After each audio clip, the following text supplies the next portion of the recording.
السلام علیکم. خو معذرت سره جانې مهرباني سم نه ده او غالبا اډمینان امام مخکې خبر سم ورته وکړم څوک په موضوع خبرې نه کوي کوزوي خو یقینا د تاسو معلومات دی فامیل دی اولادونو دی ټولو معلومات ده ته د خپل خبرې زر زر وکړې چې زه دغه جوابونه درکړم. سوالونه اول سوال دی اول سوال مې دا دی چې د ښځو تګ مسجد ته آیا دا روا دی او که روانه دی که هغه د جمعې لمونځ وي که د تراویح په خاطر ځکه دې نه وروسته روژه را روان ده په خیر سره او بله د اختر لمونځ دی. د دې خور اوله پوښتنه دا وله چې مسجد ته تلل بالکل یوه زنانه کولی شي په داسې حالات کې کولی شي چې دې ته امن وي او پیتنه نه ځینې پیدا کېږي سینګار نه کوي او په هغې ټولنه کې دغه عمل وي. اوس مثلا د پیغمبر علیه الصلاة والسلام په زمانه کې زنانه وي مسجد ته تللې د زنانه و بیل مسجد و په لمانځه کې به اشتراک کول چونکې هغه زمانه کې فتنې نه وي فساد نه و او د تعلیم دپاره به هم تللې چې د نبي علیه الصلاة والسلام نه څه شی زده کړي او څه تعلیم واخلي. بیا وروسته عائشه رضی الله عنها وایي کله وخت کې چې د زنانه و مسجد ته تلل کې رواج یعنی سینګار را شروع سول ځان به سینګارول لکه واده ته چې ځي یا بل ځای ته نو بیا عائشه ام المؤمنین رضی الله عنها وایي که چیرې نبي علیه السلام ژوندی وای او دغه حالات یې لیدلی وای زنانه به ټولې له مساجدو منع کړي. اوس ګوري که په یو ځای کې د زنانه و مسجد وي امن وي ورته امان وي ورته نو په مستور حالت کې دوی بالکل په هر لمانځه کې ګډون کولی شي. خدا م یاد وساتئ پیغمبر علیه الصلاة والسلام وایي د یوې زنانه دپاره په خپل کور کې لمونځ کول دا د دې دپاره بهتر ده تر مسجد نه. پیغمبر علیه الصلاة والسلام وایي د یوې زنانه دپاره په خپل کور کې لمونځ کول او په خپل کور کې یو ځای انتخابول د لمانځه دپاره دا وایي د دې دپاره بهتر ده له دې نه چې دا مسجد ته لاړ شي په مسجد کې لمونځ وکړي. اوس ګرانې خور یو اجازت ده مسجد ته تلل بالکل دا کولی شي چې لمانځه کې ګډون وکړي دا د دې دپاره مباح ده لیکن اوس بهتري په څه شکل بهتري د دې دپاره په دې کې چې دا په کور کې لمونځ وکړي دا د دې دپاره بهتر اولا او افضل ده. دا یوه خبره الله دې وکړي چې خورجانې په دې باندې پوهه سوې تفصیل ته به زیات دویمه پوښتنه مې دا ده چې زیاتره د علمي پوهان وایي که نه دا یو طرف ته وایي چې دا فلانې ګروپ دا منکر حدیث دی قرآن مني او حدیث نه مني همداسې ده. دومه پوښتنه دا وکړه چې انکار منکرین د احادیثو دي. خورجانې پیغمبر علیه الصلاة والسلام وایي په اخیر د امت د ما به داسې فتنې راسي لکه د توره شپه کله چې شپه راسي کنه ټوله دنیا ونیسي. رسول الله وایي کله چې د ما په امت په اخیر وخت کې فتنې راسي داسې به ټوله ځمکه ونیسي دا فتنې چې له هغو فتنو نه یوه فتنه همدغه انکار د احادیثو ده. یهود او نصاراو ډېرې نسخې تجربه کړې ډاکټر نه وي چې ورسې ورته وایي چې ټول بدن کې مې مرض ده یاره یې پیناډول درکړي هغې سره ښه نسې بیا پرستامول درکړي له هغه سره ښه نسې بیا بل دوا در بدلوي نه. یهود و نصاراو چې کوشش وکړل د دین دښمنانو د قرآن او د محمد رسول الله صلی الله علیه وسلم د امت دښمنانو چې کوشش وکړل چې مسلمانان په توپ نه سمیږي په دین نه پرېږدي په تیاره دین نه پرېږدي په توپک دین نه پرېږدي په بمبار دین نه پرېږدي په هر قسم شیانو د دین نه پرېږدي نو دوی اوس هغه جنګ پرېښودل په داسې جامه کې را دننه سول مسلمانانو ته چې اوس مسلمانان په خپلو عقایدو باندې شکمن کوي چې په خپله عقیده شکمن سي. او د دې زه یو مثال درکړم له ما سره یو کتاب ده د دې کتاب نوم به بیا وروسته درته وښیم د دې فرانسې نهم باچا و دا په مصر کې بندي و د لویسن په نامه باندې ده که تاسو د دې معلومات په ګوګل کې ولیکئ انشاءالله پوره معلومات به درته راسي. دی چې کله مصر خوشي کړل نو اوري خپل وزیران ټول راوغوښتل ورته ویل وای نور موږ له مسلمانانو سره نظامي مقابله نسو کولی داسې جګړه ورسره شروع کړي چې دې جګړې ته فکري جګړه وایي داسې جګړه ورسره شروع کړي چې مسلمانان په خپلو عقایدو شکمن کړي په خپل دین شکمن کړي د پیغمبر په احادیثو یې شکمن کړي بیا تاسې کولی شئ چې په دوی باندې دا نسخه تاسې تطبیق کړئ. اکبر الله اکبر. اوس دوی نورې تجربې خو یې کړې وې چې مسلمانان او پښتانه له دین نه اوړي. مسلمانان بیا خاص کر پښتانه په دین باندې ټینګ ولاړ دي، په خپل عقیده باندې ټینګ مضبوط ولاړ دي، د پیغمبر له احادیثو مخ نه اړوي. نو څه یې وکړل؟ د بعضې مفتیان چې په حقیقت کې سیکولران ولدا یې رامخکې کړل. ګوري دوستانو، ګوري مسلمانانو، د الله د دین په خاطر دا خبرې درته کوم. والله که یا تنظیم لرم، والله که یا زنده‌باد چاته وایم، والله که یا مرداباد چاته وایم، نه ډله لرم نه ټپله لرم، د رب دپاره دا خبرې درته کوم. ګوري مسلمانانو، یهود و نصارا له فرانسې له امریکې نه داسې څوک نه درته راورسي په پراشوټ کې درته راکته کړي او په پېښور او په کابل کې درته راغورځار کړي او درته ووایي چې ای خلقو راسئ قرآن ومنئ، احادیث خلکو لیکلي دي. داسې کار نه در سره کوي. دی به خپل غلام، خپل نوکر، خپل مزدور په تا کې رالویوي. متوجه سیرته قربانه کړم وسمه، سپین ږیری مو کړم، سپین سری مو کړم، خو سر را سره نه خلاصوئ. کله چې په تا کې سړی رالوی کړل، د تا په قوم کې، د تا په ژبه کې، دا به رالویوي، دا به رالویوي، دا به په خلقو کې مشهوروي، دا به په خلقو کې د مفتی په نامو، د عالم په نامو، د قاری په نامو، په دې کې به رالویوي، مشهوره کوي به یې. چې کله د تا اعتماد ور باندې راغلل، په دغه وخت کې به بیا د خپل کار کوي چې د تا اعتماد ور باندې راغلل. الله اکبر، الله اکبر. اوس وګورئ، که نن کابل و پېښور ته امریکایي راسي ما ته یې پیژنو، که نن ملحد راسي ما ته یې پیژنو، که نن هر قسم هندو راسي ما ته یې پیژنو، ځکه ما ته معلومیږي چې دا کافر ده، د دې په خبره باید عمل ونیسي. دا به داسې سړی تا ته روزي تربیه به ورکوي چې د تا اعتماد ور باندې راغلل. اوس به څوکه د تا په عقیده باندې شروع کوي، څوکه، ځکه د تا اعتماد ورس باندې راغلی ده. چې د اعتماد د پښتون په چا اعتماد نه کوي، بیا چې اعتماد کوي په خپل سړي باندې به یې کوي. هغه خپل سړی به دی څوکه او په خواږه نامو کې د زړه سرونو د انجینر، د ډاکټر، د ملا، د مفتي، د قاری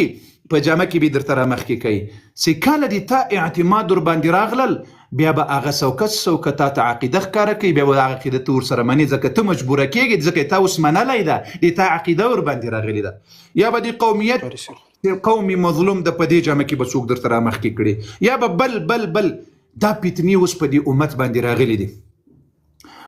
ګورئ مسلمانانو، دا فتنه د انکار د احادیث وسیده، دا فتنه د انکار د احادیث وسیده.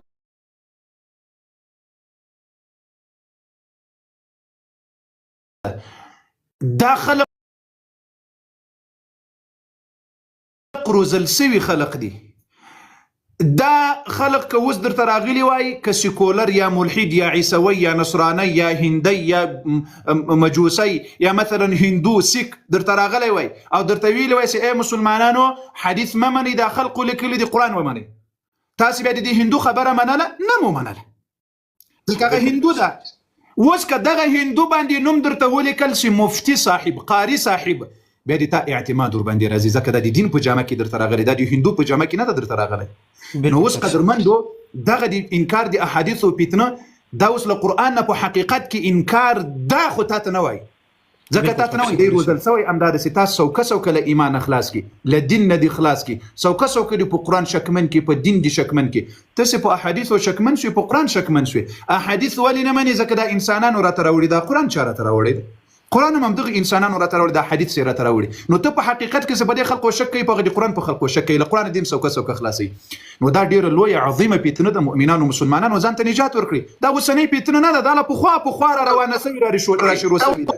رب العالمین جل وعلا دا فتنې ورکې کړي دي. مسلمانه دا فتنې نه ځان وساته، کنې بیا به ته په امتحان کې الله ته راګیرې. دا نوې فتنه نه ده، الله دې موږ تاسو ته نجات را نصیب کړي. امین. نو دا هغه عظیمه فتنه ده چې دا د مفتی په نامه دي له ایمان خلاصوي، د قاری په نامه دي له ایمان خلاصوي، د دین په جامه کې د له ایمان خلاصوي. ځکه د تا خو په بل چا اعتماد نه راځي، دا د دین په جامه کې چې څوک د په دې اعتماد راځي، اوس په دې کې درته وروزم. زه به یو بل مثال درکړم.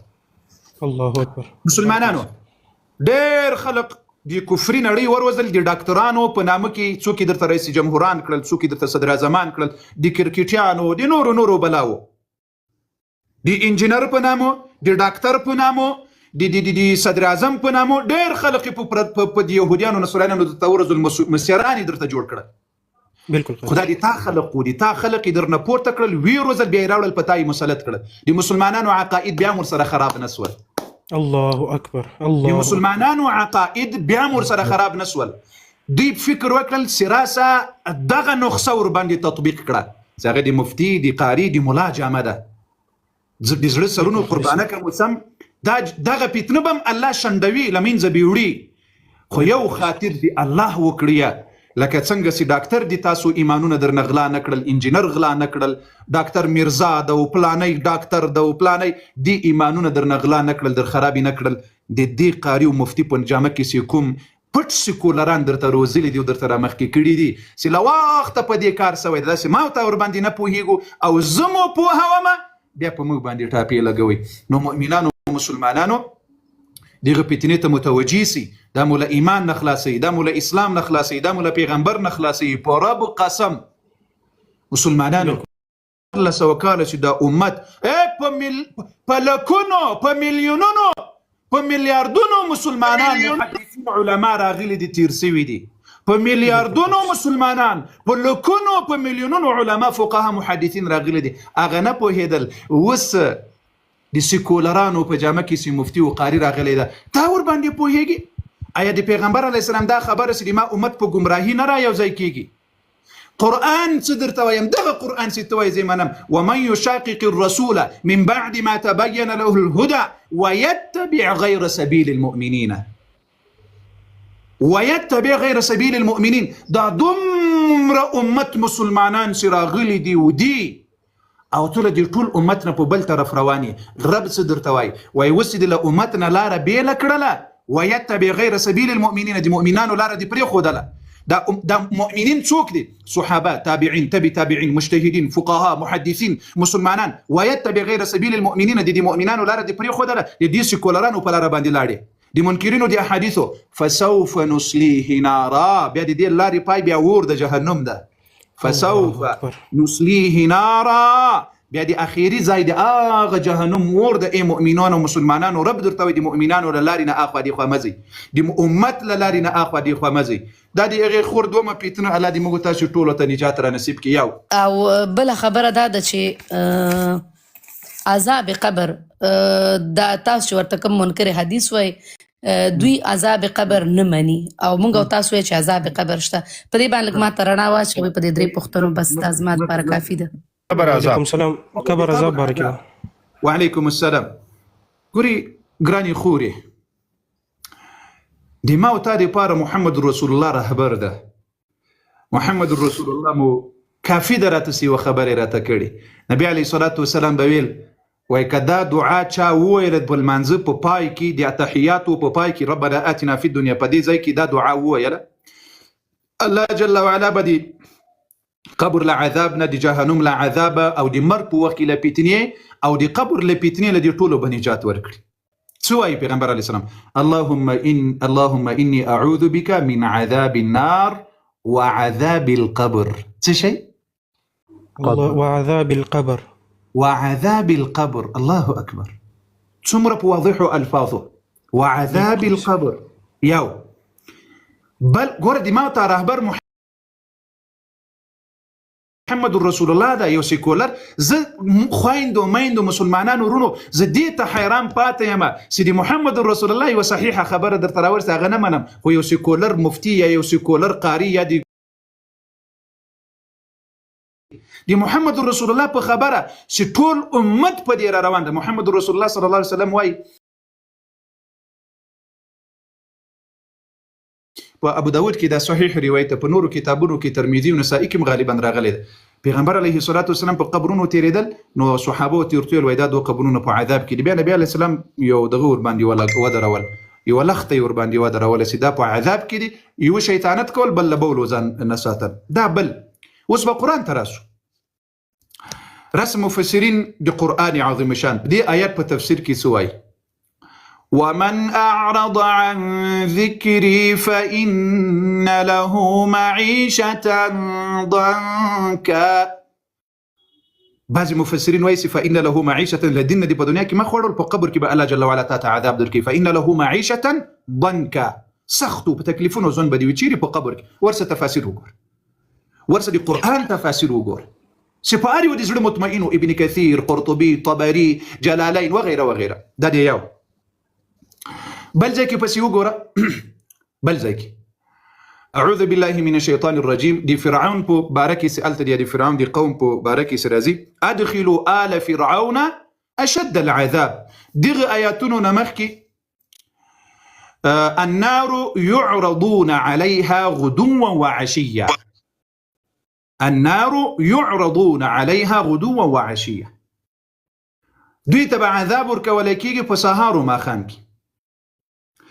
وس وګوره په دې آیاتونو کې زه د آیاتونو تا ته راواخلم چې دا په کوم صورت کې د ګرانې خورې څه په دې د سر خلاصي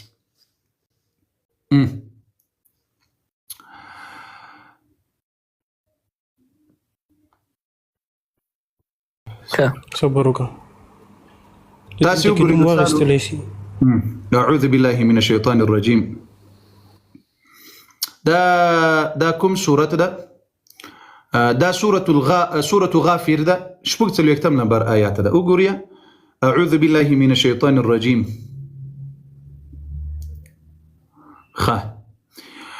فوقاهم الله سيئات ما مكروا وحاق بآل فرعون سوء العذاب النار يعرضون عليها غدوا وعشيا طول امت بدي اتفاق دس الذين مراد قبر عذاب وسوغورا النار يعرضون عليها غدوا وعشيا دي گناهګارانو ته بسهار ما خام په قبر کې دوی ته څه شي راځي عذاب ويوم تقوم الساعه دا عذاب وسير ده ويوم تقوم الساعه وسورته ګوره الله سوي ويوم تقوم الساعة أو بيادي قيامت ورسي كلا راغلنا أدخلوا آل فرعون أشد العذاب أدخلوا آل فرعون أشد أغسخت عذاب تورنا نباسي وردي قيامت ورس ويوم تقوم الساعة دي قيامتنا مخكدة دا سي سهار وما خامر كوليكي بدي أرى باندي دير آياتنا دي په قرآن عظيم شان كي بيشمار آياتنا دي سشي بيشمار آياتنا خورجاني بشمارة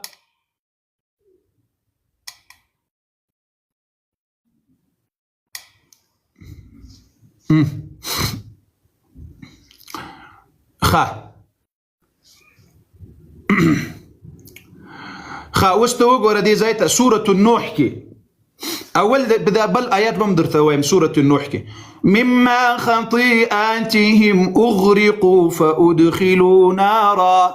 فلم يجدوا لهم من دون الله انصارا يو دوم الحجر سلور او يم نمبر رواية آيات شريف فجعلنا عاليها سافلها وأمطرنا عليهم حجارة من سجيل دي آيات نورس سرازي دي تفسيره قولي بس النار يعرضون عليها سمخكم درتوي إن الذين فتنوا المؤمنين والمؤمنات ثم لم يتوبوا فلهم عذاب جهنم ولهم عذاب الحريق دي تفسيره قولي بس ده سورة البروج دير سما سفارة وممن حولكم من الأعراب منافقون سنعذبهم مرتين دي آيات تاسي يقري سورة التوبة الله جل وعلا وي نحن نعلمهم سنعذبهم مرتين ثم يردون إلى عذاب عظيم دوازل بزوريت عذابكم الله وي ثم يردون ورسل بعد ذلك شكرا وابسكم إلى عذاب عظيم أغلوي عذابته وده مرتين عذاب تشيري وركبي الله جل وعلا قولي سنعذبهم مرتين دوزل دوزب زردش زوديت عذاب وركم دوزل ورسل بيت سوي ثم يردون إلى عذاب عظيم ورسل بزودي وابس كرم شيرتلوي عذاب دردناك عظيم عذاب ده دي سورة التوبة يوصل يولنبر آياتنا ولو ترى إذ يتوفى الذين كفروا الملائكة يضربون وجوههم وأدبارهم وذوقوا عذاب الحريق بعضی کسان کله چې ملائکه وي روح جنې اخلي نو رب العالمین جل وعلا دا ملائکه وي په مخ باندې وهي په شاګانو باندې به وهي او ورته وایي به چې اوس وڅکي عذاب حریق سوځونکی رب دې موږ تاسو ته نجات راکړي یا رب العالمین. اللهم آمين. ارحمنا برحمتك. نو دا تاسو وسورسي ذلك بما قدمت ايديكم وان الله ليس بظلام للعبيد. دا آيات ورسي تفاسير وګوري دي وقري. ففي هذه الآيات آية يخبرنا الله تعالى أن الملائكة تضرب وجوه الكافرين وأدبارهم تعذيبا لهم واحتقارا لهم عند قبض أرواحهم، وتقول لهم حين تقبض أرواحهم ذوقوا عذاب الحريق وهذا في البرزخ قبل الآخرة. وقري يعني کله چې کوپارو او څوک چې له الله نه منکرین دي ملایکه وي روح ځینې اخلي ملایکه سره به داسې شیان رب العالمین وایي یضربون وجوههم په مخونو باندې به وایي وادبارهم په شاګانو به وایي او دا به څه ورته وایي تعذیبا لهم واحتقارا لهم. دا به د دوی د سپکاوي دپاره وي. دا عند قبض ارواحهم دا په وخت دغه چې روح قبض کیږي په دې وخت کې وتقول لهم حين تقبض ارواحهم کله چې دا روحونه ځینې اخلي او ورته وایي ذوقوا عذاب الحريق. دا یعنی دا روح چې ځینې اخلي ورته وایي به چې اوس وڅکئ سوځونکی عذاب وڅکئ. دا چیرې د اوس خو قیامت نه ده. څه ورته وایي ذوقوا عذاب الحريق. خو قبر ته ځي کنه نو په قبر کې دا عذاب دا داسې لکه تېره ورځ زما چا سره بس هغې راته وویل چې ته په کوم ځای کې کار کوې دا دلته اوس ستا د خولې زنه هم راځي د لاس زنه دې راځي د سترګو زنه دې راځي. ما زه نه چا سره لاس میلاوم زه په یو شاپ کې کار کوم چا سره لاس نه میلاوم که د سترګو زنه یي مال هغه به هم زه پوښتنه کوم که د لاس زنه که د خبرو زنه د خولې زنه نو مال صحیح ده که د سترګو زنه د خولې زنه نو په دې کې ولې په انسان باندې غسل نه فرض کېږي. صرف غسل په هغه حالت کې فرض کېږي چې کله یو ښځه او نارینه د یو بل د جسم نه خپل شهوت پوره کړي په دې حالت کې چې دی غسل فرض کېږي. نو د سترګو او د خولې او د لاس زنه کې ولې غسل نه فرض کېږي. صرف دغه پوښتنه مې ده. دې خور ته وایو ګوریا یوه زنانه په وخت د ضرورت کې کولی شي چې دا کار وکړي او تجارت وکړي یا په داسې یو مستور حالاتو کې مستور حال کې چې د دې عزت ته او د دې ابرو ته کوم ضرر نه رسېږي دا کولی شي چې مزدوري م وکړي چې هغه ماحول ورته برابر وي یعنې د دې عزت ته او د دې ابرو ته کوم ضرر نه رسېږي. پاتې شو د کار په وخت کې د ضرورت په انداز چا سره خبرې کول دا جایز ده. مثلا دا شی په څومره ده په دومره ده واخ داسې بیا ورې نو اوس خو وخت د فساد او د فتنو ډېر زیات دی. یوه زنانه چې خپل ځان وساتي خپل حجاب مراعت کړي او خپل مستور حالات کې دا لاړې شي دا کار کولی شي نو دغه د ضرورت په انداز خبرې کې کویم د تجارت او د مزدوري په لحاظ سره دا زنا نه ده. داسې بیا کله دا ورته خاندي خوله ورته شیته پیته کوي یا ورته سترګې ورته اخوا داخوا کوي یا ورته نور بدن ورته اخوا دیخوا کوي یا ورته ځوانان ورته داسې مسکا کېږي نه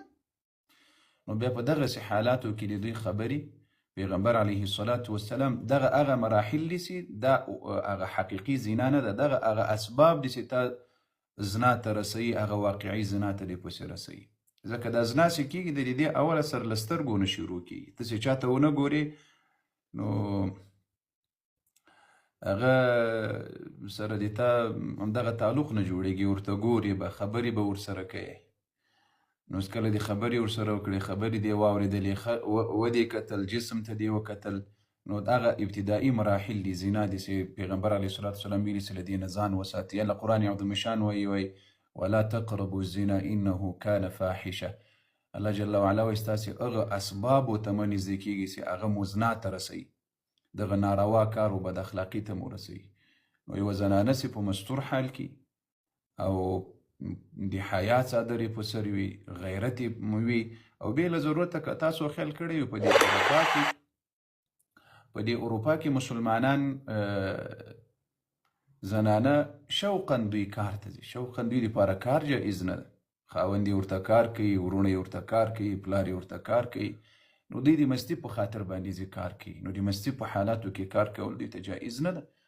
ځکه د تا دپاره خادم د خاوند ده خادم د ورور ده خادم د پلار ده. یوه زنانه که ضرورت ولري هغه کولی شي خو هغه بیا خپل شریعت هغه دې ته خپل حدود ټاکلي دي چې په دغو حدودو کې د مزدوري کوه په دغو حدودو دې کې کار کوه. صحیح ده. الله جل وعلا دې وکړي چې پوهه سوي یې خوري. ایرفورس مهرباني تاسې مې خلاص کړئ ډاکټر صاحب تاسې به وروسته وخت درکړو په بښنې سره. دا دغه مو څنګه زر وپېژندله یو کس ته مو زنګ وهلی ده څنګه زر مو وپېژندله نه راځي خالي صاحب محترم هغه وعلیکم وعلیکم السلام یو کس وایي زه نعت وایم هغه راپورته کړي یو کس وایي نعت وایم حنفي صاحب به راپورته کوم مهرباني ایرفورس تاسو څه پوښتنه لرئ ځان معرفي کړئ جی مو دا پوښتنه کوله همیشه ولش کې پښتې ډیفرنٹ دوز د بلونه تعلق لرو ما دا ویل چې د حج عمره حج دومره ګران شو عام انسان عام مسلمان د پاره چې مونږ خو حج ته تللی یو نو شي 10 12 لاک 13 لاک ته خبره لاړه نو زه کله کله ځان سره سوال کوم چې د زرداري او د نواز شریف لږ غوندې خلک چې دي دا څنګه که خانقاه ته لاړ شي ولته دروازې ورته خلاصې شي او د لمونځونه پکې کوي چې هر چا ته پته چې کرپټ خلک دي او مونږ حج ته مونږ ته باري هم نه میلاو کېږي نه را سره پیسې شته دغه سچویشن مونږ څه سلوشن کولی شي یا اعلی په نظر کې مونږ څه کوم ځای شي ولاړ یو واده دې کړی ده چې ودو مې کړه ده دا ښځې ولې دومره قیمته سوي دي دا موږ مجردانو سره به څه کوو تاسو په خبره پوه نه شله څه مې وویله زه پوه شوم زه هغه باندې پوه شوم ما جواب اوس راکړي تا جواب ته زه راځم بېرته زه اوکې سوري معافي نیمه که نیمه انګلیش ووایې نیمه هندي ووایې نیمه پښتو ووایې بیا هم په خدای قسم پې پوهېږم ښه دغه ښځې ولې قیمته سوي دي په دې باندې دې څه ونه ویل دا ښځې ولې قیمته سوي دي ګرانه سوي دي دا هم په 20 لاک باندې سوي دي په 15 لاک باندې سوي دي په 25 لاک باندې سوي دي دا مجردان به اوس څه کوو دا خو غرق و تباه و برباد دي دا به څه کوو په دې دې ولې یو څه ونه ویل که یوازې د حج ته ورته سترګې دي حج اوپر گیا اس کا خرچہ زیادہ ہو گیا یوازې حج ته په سترګو درځي نه جواب درکو نو لانا سره لګیا یم که میلا جد سره لګیا یم دا ښځې زه دا ویم که نه زه دا ویم چې ورته خو ګوره چې څوک پیسې غواړي او څوک زیاتې پیسې د جهیز دپاره غواړي دا خو اسلام نه بار خبرې دي چې کوم اسلامي طریقه د پا باندې ورته کوه چې څوک د سره روزي کېږي ورته کوه غرق نه سې له ځانه مه غږېږه خدای دې وکړه چې په 100 لکه یو څوک خپله لور واده کړی او هغه مهر نجلۍ ته ورکړي 100 لکه مور باندې جایز دي څوک وایي چې دا ناجایز دي اسلام خلاف عمل دی الله باندې له خپلې خېټې لګېدلی تا اوس به راسو دي تا جواب به درکړم بس دومره خبرې کافي دي ګوره یو څوک چې حج په هغه انسان باندې فرض ده چې هغه د حج طاقت لري الله جل وعلا وایي إن أول بيت وضع للناس للذي ببكة مبارك وهدى للعالمين فيه آيات بينات مقام إبراهيم ومن دخله كان آمنا ولله على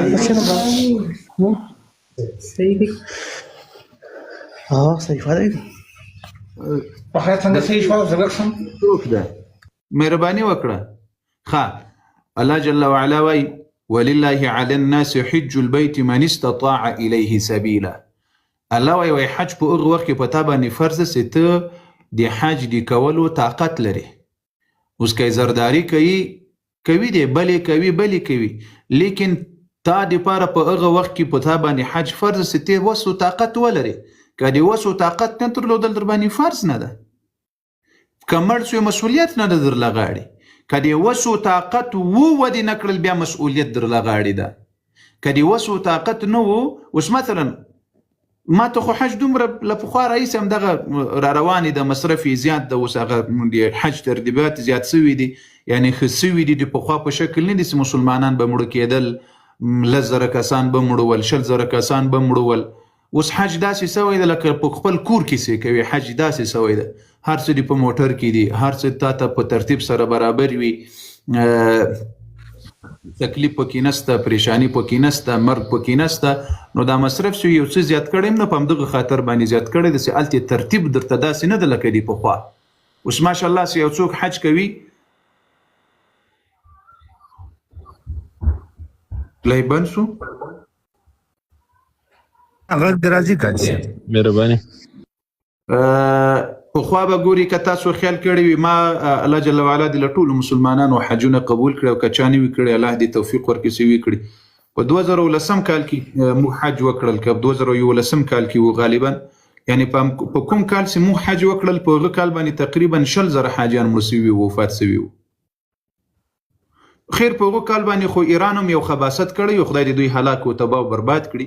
د مجوسیانو په حاجیانو کې یو قسم مواد شیندلي وو چې دغه سا بند سوي او نفوس بند سوي وو. په مینا او مزدلفه کې بیخي ډېر حاجیان مړه سول د ازدحام په وجه باندې،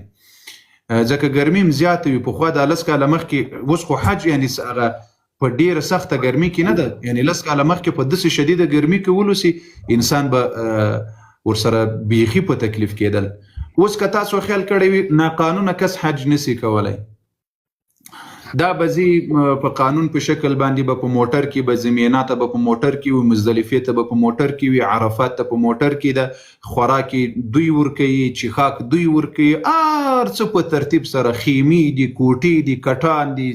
مکیفونه دي، دا کنډیشن سی ورته وایي، هر څه مکمل. نو حاجي ته کوم تکلیف نه رسیږي، الا که په خپل مرګ باندې یو څوک مړ سوی په حج کې،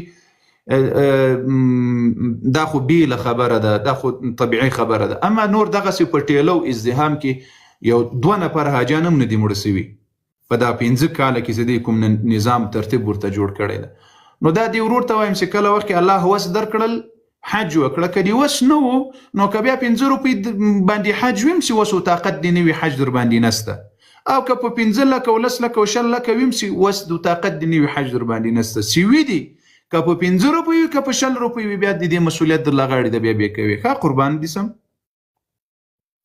ناصر ډېره مهرباني، زړه مې دې تازه کړ، ډېر خوند یې وکړو او زړه خو د هر چا کړي چې الله کېرته لوټ شي یو ځل په زندګي شي. تاسې ته خدای پاک دغه اجر درکړو، خدای پاک ته همیشه غونډې ته اجر وکړو. ډېره مهرباني، شکریه. قدر انشاءالله. اوس خو به دې زړه اخوا دې خوا نه وي که نه مسله خو دې ښه سر خلاصونه ښه زبردست خو زړه مې بیا یا کېږي. الله دې نصیب ورسره وکړه، الله دې نصیب. امین امین. خدای مې خشول لره. ډېر مهرباني. السلام علیکم. ډاکټر صاحب مهرباني تاسو څه ویلاست؟ بیا به د حنفي صاحب ته وخت ورکړو. السلام علیکم ورحمت الله وبرکاته. وعلیکم السلام ورحمت الله. قاري صاحب فکر کوم تاسو زما نوم واخیستو. موږ تښتېدلي هم راغلي دي، بېګا چې تښتېدلي وو. زبیر جانه او تښتېدلې ډېر تښتېدلي به. نن شپه به زه له تاسو سره غږېږم، نن شپه. تاسې ما خطا باسئ، د مانځه خپرونه. ښه رئیس زما یو سوال هم په دې باره کې، اخلاص او خوږه ژبه کوم یو ښه ده؟ اخلاص او خوږه ژبه دې دواړو کې بعضې خلک خوږه ژبه استعمالوي، بعضې خلک اخلاص کوي، دې کې کوم یو ښه ده؟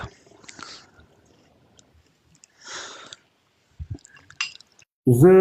به یارې په دې خبره لږ چورت وږم، ځکه د تا خو بیا کله کله ډېر خطرناک مطلب دي و پکې نه، کله کله د تا دا مطلب ډېر خطرناک وي. عمر جانه که پیپو سوی خو خیر، خو زه به لږ پیپو سو قاري صاحب ورته نه تیارې بیا ووایه، تیارې بیا ووایه. پاکه نه سره قاری صاحب، ما یو کس کې اخلاص شي راځي د اول نه شیرینګ هم کوي، شیشم ټکوي، هر شی کوي، او یو کس راځي اخر 15 دقیقو کې هغې نه مخکې مخ خپل لایف چلي، هغې نه وروسته هم او 15 خوږې خبرې وکړي بس. یاره اوس پوه شولم، اوس پوه شوم. زه دا بیا جواب په شخصي کې درکوم، مطلب یې ډېر ژور و. دا بیا په شخصي کې درکوم. قربان دي ټولو ملګرو دوستانو سم، الله جل وعلا دي ټول ګوري. بېګا زبیر جان نه و، رضا جان نه و، دا زموږ بعضې ملګري نه و، څونه بهترینه خپرونه وه، خو لایف یې ځینې بند کړل، خراب سول. ورته مې ویل چې ګوري دا لایف درنه بندوي، او بیا د موږ د لمانځه خپرونه شروع کېدله چې ما نیت وکړل چې شروع یې کړم، خو خپرونه پاتې نه سوله. خیر ډاکټر صاحب ته که څه وایې د زړه سره مختصر وایې، کنې سید سادات صاحب یې وایي زه نعت وایم که څه شی وایم؟ قاري صاحب محترمه، زه ما یو خبره کوله مخکې د ډاکټر نوم واخیستو، ما ته شک پیدا شو ځان کې. زه د تر شا ولاړ یم الحمدلله، او د الله او د الله د رسول تر شا دې څه کوم او غرق نسې، زه تر شا ولې داسې نه وایې چې تر مخ دې یمه؟ تر شا مطلب دا دی یعنی ستا ملاتړ یم، هدف دا راځي. یعنی ګوري مسلمانانو ومو لیدل، دا ځان را باندې ساتي، دا ځان یعنی تر شا مې پټ ده، وګورئ نه ایمان می کوي د کاری صاحب الله به می ساتي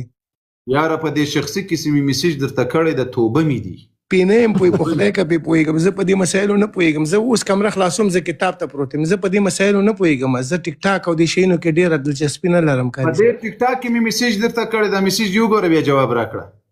خ قربان پسترګو صحیح ده کاری سعید صاحب وایا سعید صاحب وایا تر شادي ولاړ یم داسې یا رب دې ما توبه ده او اوس که ورته وایسي یو ځای دعوت ده ډوډۍ ده میلمستیا ده واده ده بیا به تر تا مخکې دی وایسي نه نه ملا صاحب ما مخکې ویم ته شاته راځه هی سعادت صاحب سعید سعادت السلام علیکم ورحمت الله وبرکاته وعلیکم السلام دا لایف یو دم داسې بند شي ټول تاسو تم بند شي نه تاسو سکرین بند شي به مواغسي نه مونږ تم بند سکرین بند یو دم لکه ما لکه قاطع سه لایف بند دوستان د اخلاص در سره کوي لایف خو شیر کې خبرونه هم ده ماشاءالله تاسو کوشش کوئ بیده مکینه البای سرخ باره البای سرخ مهربانی سید سادات حنفی صاحب من دیگه زیاد شوق دارم که در لایف بیایم در لایف مفتی صاحب یگان نعت شریف بخوانم دیگه بخوانید برادر عزیز بخوانید مثل مرد واری بخوانید دل مایان لا اله الا الله سایقل دل مایان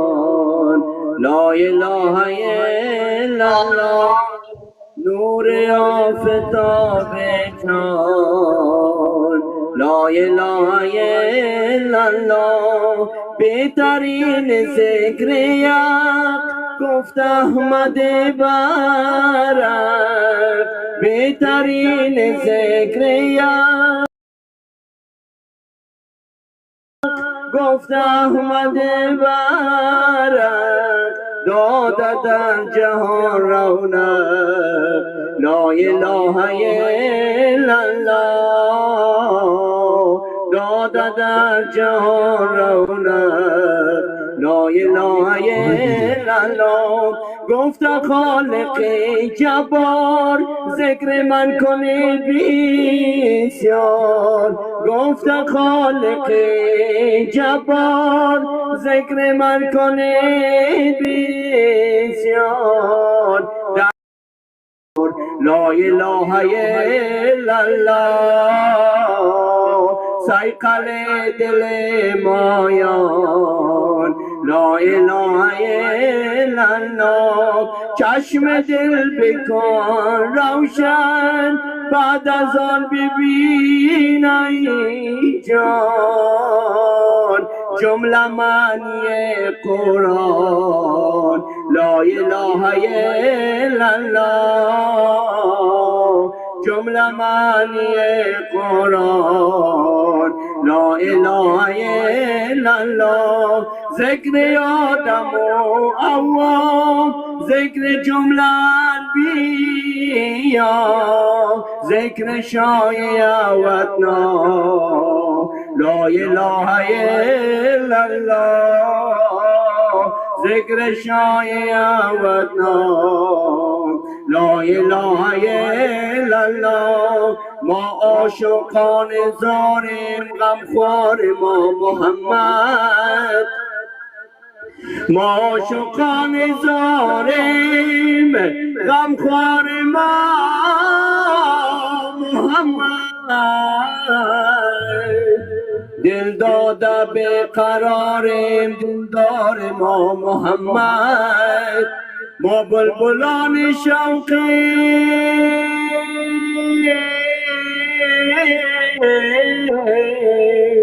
ما اندلیب سوقیم در بوستان خوبی گلزار ما محمد یا نبی کاش زکلبان درد می بودم تا شب و روز به پیشی نظرت می بودم خاک عالم بسرم باد که دورم ز درت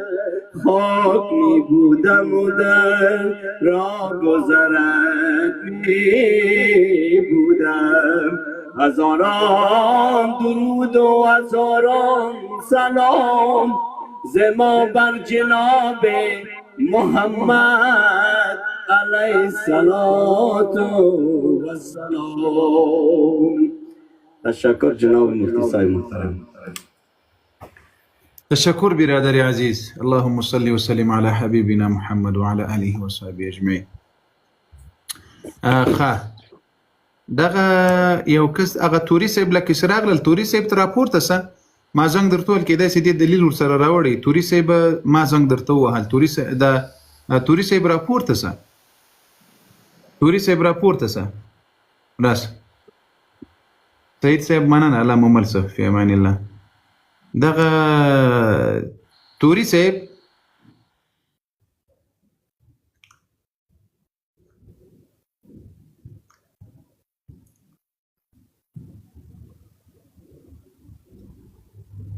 ووای دغه متعه ثابتوله له بخاري نه. توري صاحب تراس راځي دا مغه د کنه مغه د سار شو دا که د بخاري راته ثابت کړه خو بس در د سال درځم. بابا عبدالرحمن صاحب موټر دی چالو کړه زو باندې چینار ته زوخه ګرم د دوانه یو کې تکنه یو کې ځکنه بس او صحیح ده. بل ملګری ته دا اوس دا نور بم ټوله تی وای موږ در سره زو نه یار ته درس دی له بخاري بس. السلام علیکم قاری صاحب سحر مو بخیر. وعلیکم السلام. دا وګور داسې دا تاوده ځای کې دی توت سلام را خوشی کړی نه. قاری صاحب ځل ته بلدم محمد سره بوزه قاری صاحب مو مجردان خلق بس خاطر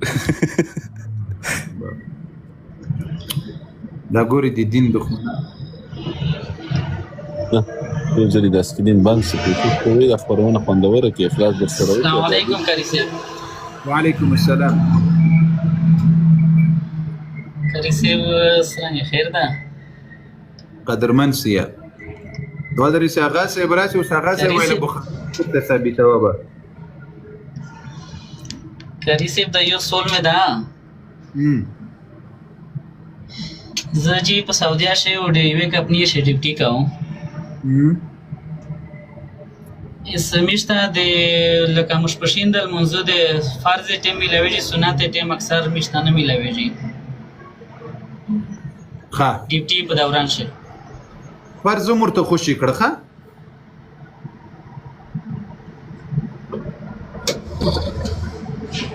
د رښتیا ورته خوشي کړي قاری صاحب.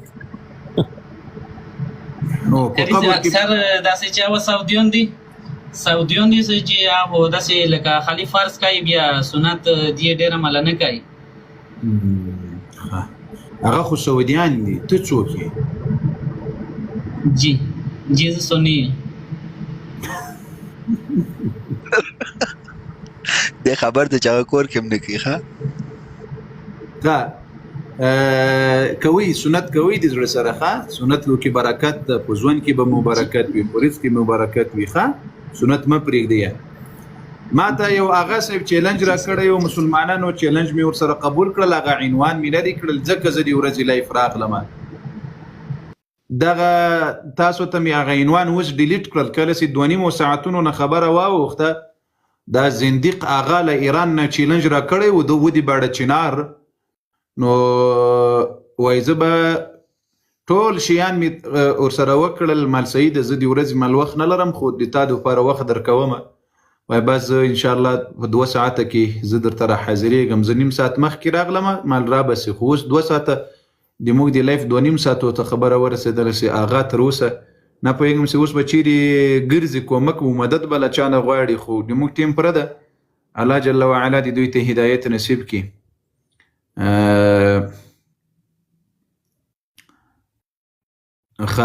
دغه د توریانو دا توریان نه دي دلته چې دا اوس هم یو توری د وایي زه له بخاري شریف نه دا درته ثابتوم. ملګرو زنګ ورته وهلی د راپورته کېږي نه. ملګرو زنګ ورته وهلی داسې وایي له بخاري نه زه وایي متعه درته ثابتومه زر راسه.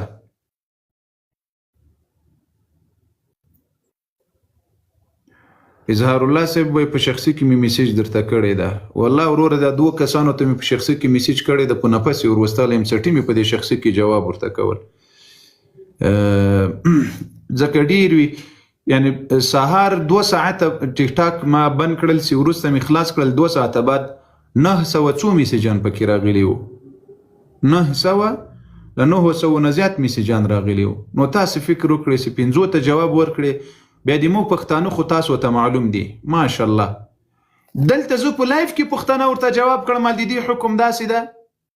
وایي دغسې ده، داسې به وي، نو دغسې وکړم. یعنې په همغې پوښتنه کې 5 پوښتنې نورې درنه کوي. قاري صاحب مینه ده در سره، د ټول مینه در سره لري ځکه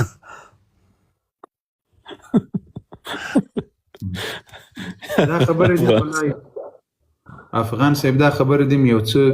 یعنی قانع کننده ده، په دې کې شک نشته، قانع کننده ده. خو که بعضې شیان درته ښکاره کړم وی تاسې پوهېږئ دا د موبایل چې څومره مخ وي دومره کنځلې راته کړي وي دا موبایل مخ نه ده دومره. نو خو دا داسې زه یعنی تقریبا نهایت مې یو ورځ کوشش کړی ده د 100 پوښتنو جواب مې ویلی ده، اضافه نه کېږي. نو دا ستا ته هر ورځ 1000 پوښتنې راځي، له 500 نه زیاتې پوښتنې درته راځي، میسیجان درته راځي. نو چې 10 ځایه سم هم قسم په خدای که دغسې دا څه ورته وایي د وهابیانو باره ستاسو څه شی ده؟ ستاسو فکر څه شی ده؟ مسلمانان دي؟ څه شی ده فکر؟ مسلمانان دي؟ ښه زبیر جانه ته څنګه یې؟ فارس صاحب شکر دی، خپله څنګه یې؟ فارس صاحب زه بېګا یو داسې ځای کې وم چې مناسب نه و چې لایف ته راغلی، په دې خاطر باندې هلکان ډېر زیات ناست و، ټوقې کولې.